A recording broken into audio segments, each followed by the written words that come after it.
रामलाल शिक्षण संस्थान online class में सभी छात्र छात्राओं का स्वागत है। हम कक्षा 11 में भूगोल विषय से संबंधित बात कर रहे हैं। आपने कक्षा 10 में सामाजिक विज्ञान विषय के साथ भूगोल से संबंधित टॉपिक पढ़े।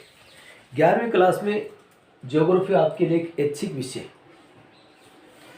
इसलिए सबसे पहले इस विषय के रूप में आपको जानना बहुत ज़रूरी है। मैंने कल भी आपको ये बताया था ज्योग्राफी के बारे में कि ज्योग्राफी क्या है, ज्योग्राफी शब्द किस भाषा का है, ज्योग्राफी शब्द किन दो शब्दों से मिलकर बना हुआ है और ज्योग्राफी का शाब्दिक अर्थ क्या होता है और ज्योग्राफी के मुख्य रूप से कितने प्रकार हैं। ठीक है, तो सबसे पहले हम बात करते हैं ज्योग्राफी यानी भूगोल। ये तो ज्योग्राफी है, ये ग्रीक भाषा का शब्द है। कौन सी भाषा का शब्द है? ग्रीक भाषा का, ग्रीक भाषा का शब्द। ठीक है, इस ज्योग्राफी शब्द का सबसे पहले प्रयोग इरेटास्थेनीज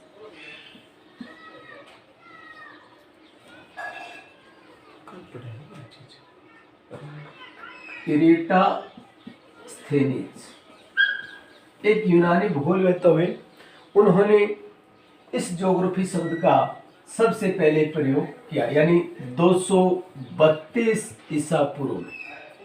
232 ईसा पूर्व। अभी तो ज्योग्राफी है ये जियो प्लस ग्राफोस, GRAPHOS, ग्राफोस, यानी इन दो शब्दों से मिलकर बना है। इस जियो का अर्थ होता है भू यानी पृथ्वी, और इस ग्राफोज का मतलब होता है वर्णन करना। तो ज्योग्राफी का शाब्दिक अर्थ हुआ पृथ्वी का वर्णन करना। एक ऐसा विषय जिसमें हम पृथ्वी के बारे में पढ़ रहे, यानी पृथ्वी, ज्योग्राफी जो है, भूगोल जो है, उसका मूल विषय ही होता है पृथ्वी तल का अध्ययन या भूतल का अध्ययन, ज्योग्राफी का मूल विषय।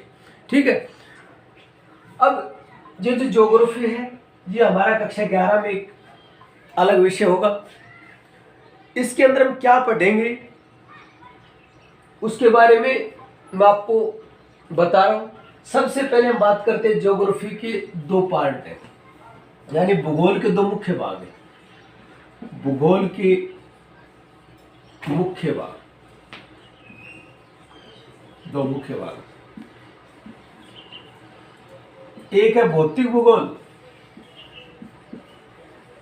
भौतिक भूगोल, और दूसरा है मानव भूगोल।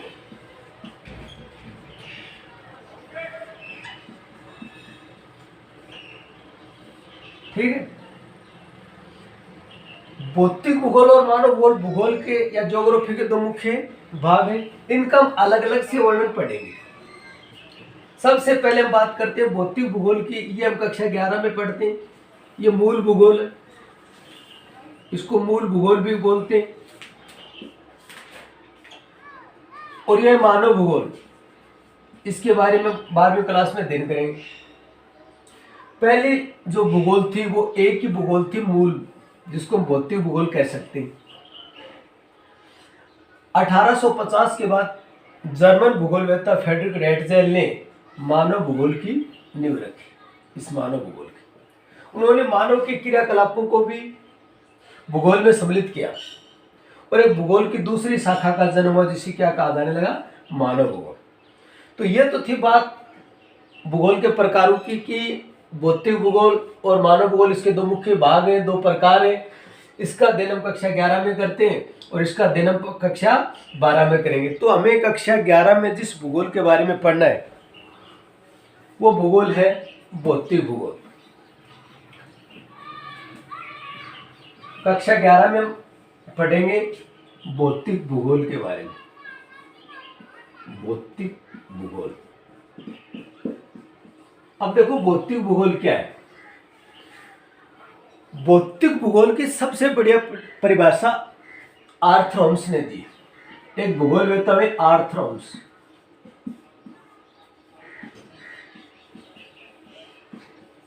उन्होंने लिखा है कि स्थलमंडल स्थलमंडल, जलमंडल, वायुमंडल एवं जैवमंडल का सम्मिलित अध्ययन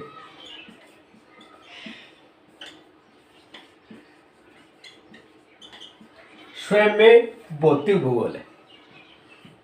भाई भौतिक भूगोल क्या है कि स्थलमंडल, जलमंडल, वायुमंडल एवं जैवमंडल का सम्मिलित अध्ययन ही स्वयं में भौतिक भूगोल है। मतलब भौतिक भूगोल एक ऐसा भूगोल है जिसमें स्थलमंडल के बारे में पढ़ते हैं, जलमंडल के बारे में पढ़ते हैं, वायुमंडल और जैवमंडल के बारे में पढ़ते हैं।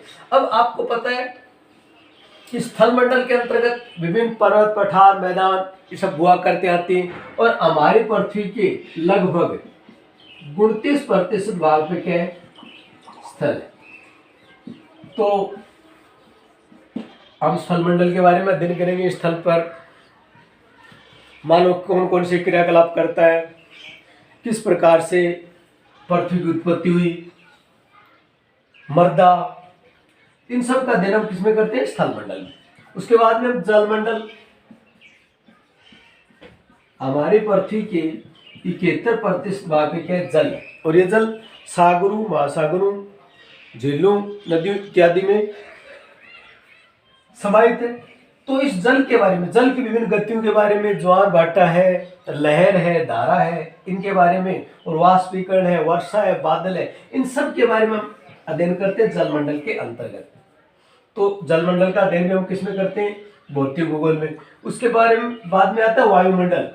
वायुमंडल हमारी पृथ्वी के चारों ओर वायु का एक आवरण है, यानी घेरा है जो हमें चारों ओर से घेरे हुए, उसे हम क्या कहते हैं, वायुमंडल कहते हैं।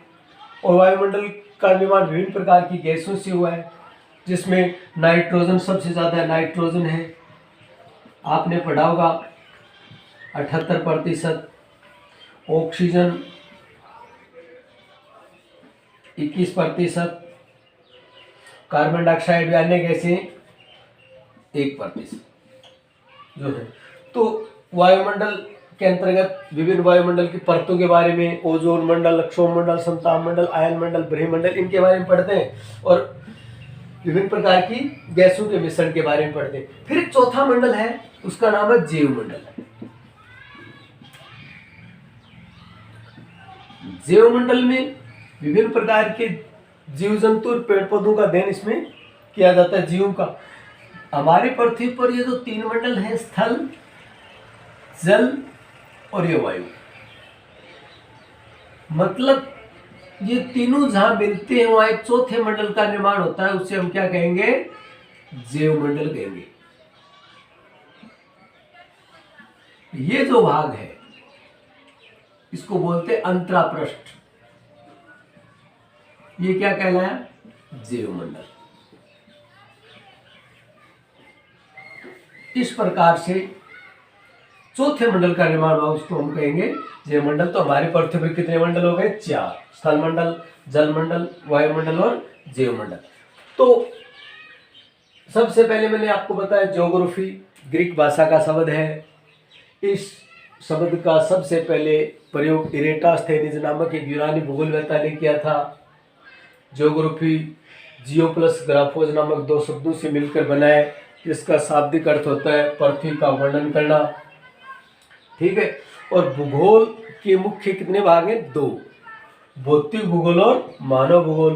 भौतिक भूगोल का अध्ययन हम किसमें करते हैं, 11वीं क्लास में, और मानव भूगोल का अध्ययन हम करेंगे 12वीं क्लास में। ये जो अपने भौतिक भूगोल है, ये प्राचीन समय में मूल भूगोल हुआ करती थी, परंतु 1850 के बाद जर्मन भूगोलवेत्ता फ्रेडरिक रेटजेल ने मानव भूगोल की नींव रखी और उसके साथ ही भूगोल की 2 शाखाएं हो गई। एक तो भौतिक भूगोल, जो मूल भूगोल थी वो तो क्या रह गई, भौतिक भूगोल, और दूसरी कौन सी हो गई, मानव भूगोल। यानी मानव भूगोल में मानव और प्रकृति के पारस्परिक अंतर संबंधों का अध्ययन करते हैं, वो है मानव भूगोल। और भौतिक भूगोल कौन सी है, आर्थर होम्स ने इसकी परिभाषा लिखी, बहुत ही सटीक परिभाषा है कि भौतिक भूगोल एक ऐसी भूगोल है जिसमें स्थलमंडल, जलमंडल, वायुमंडल एवं जैवमंडल का सम्मिलित अध्ययन करते हैं। अब स्थलमंडल में हम क्या पढ़ेंगे, जलमंडल में हमें क्या पढ़ना है, वायुमंडल में हमें क्या पढ़ना है और जैवमंडल में हमें क्या पढ़ना है, ये सब हमारे जो पाठ्यक्रम है उसके अनुसार हम पढ़ेंगे। तो सबसे पहली जो बात आपको मैंने बताई कि भूगोल एक विषय के रूप में, आपका जो मेन टॉपिक है वो है भूगोल एक विषय के रूप में। भूगोल आपका एक मेन विषय है, ज्योग्राफी इसको हम कहते हैं, ज्योग्राफी यानी भूगोल। अब सबसे पहले आपको इसके बारे में पता होना चाहिए। जैसे मैं पढ़ा रहा हूँ, ये क्या है, बोर्ड है, इसके ऊपर ये क्या है, ब्लैक पेन है, यानी व्हाइट बोर्ड पे ब्लैक पेन चल रहा है, आपको दिखाई दे रहा है। तो कम से कम आपको इतना पता होना चाहिए कि है क्या, ये सब्जेक्ट क्या है। तो सब्जेक्ट के बारे में आपको पता होना चाहिए। आपने जैसे मान लें आर्ट लिए, कला, आपका जो वर्ग है वो है कला वर्ग, और कला वर्ग में आपने इतिहास, भूगोल, चित्रकला, हिंदी साहित्य, अंग्रेजी साहित्य, जो भी आपने विषय लिए उनका चुनाव किया है, तो उन सब्जेक्ट के बारे में आपको पता होना चाहिए कि हमें इस विषय में क्या पढ़ना है, ये विषय किससे संबंधित है।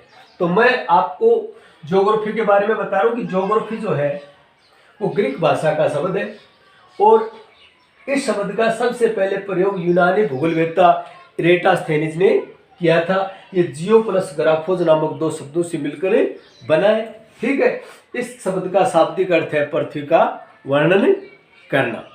ठीक है, और इसके दो मुख्य भाग है, भौतिक भूगोल और मानव भूगोल। और इससे जो ज़्यादा आपको बताना है वो आगे के टॉपिक में आपको बता दिया जाएगा। लेकिन जितने भी विद्यार्थी ग्रुप से नहीं जुड़े हैं उनको बोलो कि हमारा 11वीं क्लास का आर्ट्स का ग्रुप बन चुका है, और ज़्यादा से ज़्यादा जुड़े ताकि हमारी पढ़ाई आगे शुरू हो सके। धन्यवाद।